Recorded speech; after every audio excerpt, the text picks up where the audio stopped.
There's a real need for the majority of medical schools to do a better job at admitting individuals of color who provide special services to our patient in an unmet way.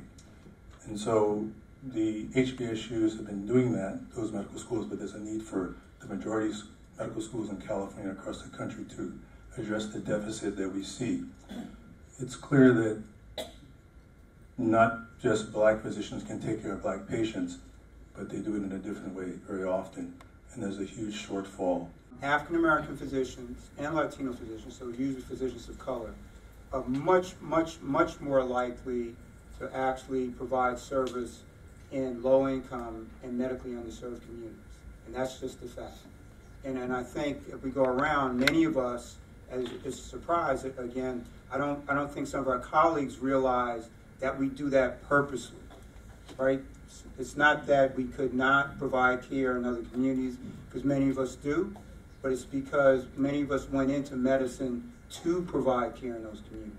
I'm a medical student at UCLA. I'm in the Charles Drew program, so I'm in this awkward space where I work a lot and my interest is working with underserved communities, but I'm learning in the Upper West Side of Los Angeles. I don't really get exposed as often to the community that I want to work with. Just yesterday I was rotating through UCLA with a pediatrics ward with a Latino patient, but just the expectation of what I was supposed to do and how I was supposed to perform because I was at UCLA and because I was working in the hospital, I just didn't feel like there was the same ability to mess up. And because medicine is ever evolving, ever changing, and there's always stuff to be learned, being in a situation where I don't feel like it's for my learning, it really is to serve somebody else, it's really great to be able to go to an office like that where I'm learning a lot, but the expectation is not for my performance, the expectation is for my learning. If our present Searing Journey is within the status quo, what should we do with regards to make a change? The title for tonight's program is The Searing Journey, and that's one that I've been on for quite some time. I recently graduated from med school outside of the country, and obtaining residency has been quite a challenge. But the desire to be of service is still there. The fire is still there. And so in order to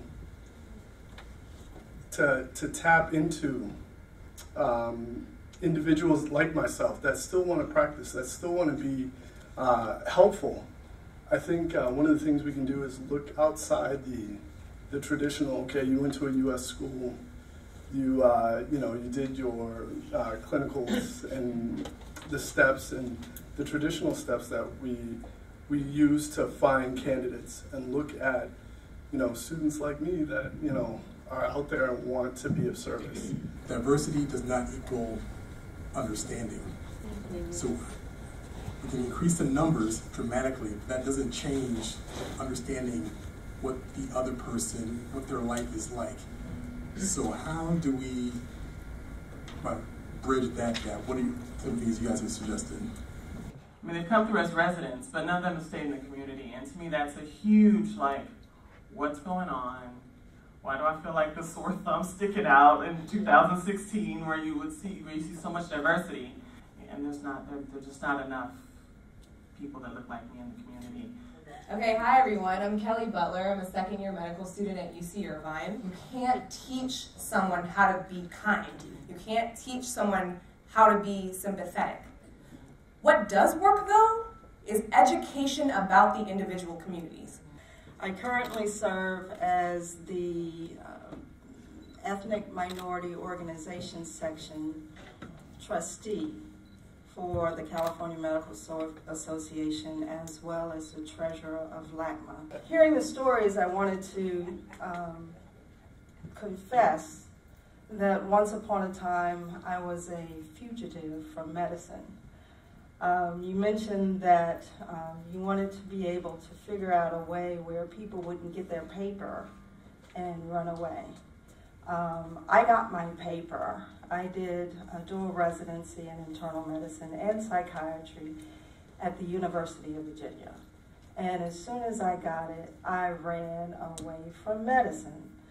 the person that I had to become in order to complete the residency, when I looked myself in the mirror, I decided if that's the kind of person that I have to be to practice medicine, I do not want to practice medicine. Much of the experiences that we have as people of color in this country are deeply rooted in racism and the trauma associated with that and the connectivity to violence. Part of tonight's experience has been creating an environment where we could really talk about things that are very painful.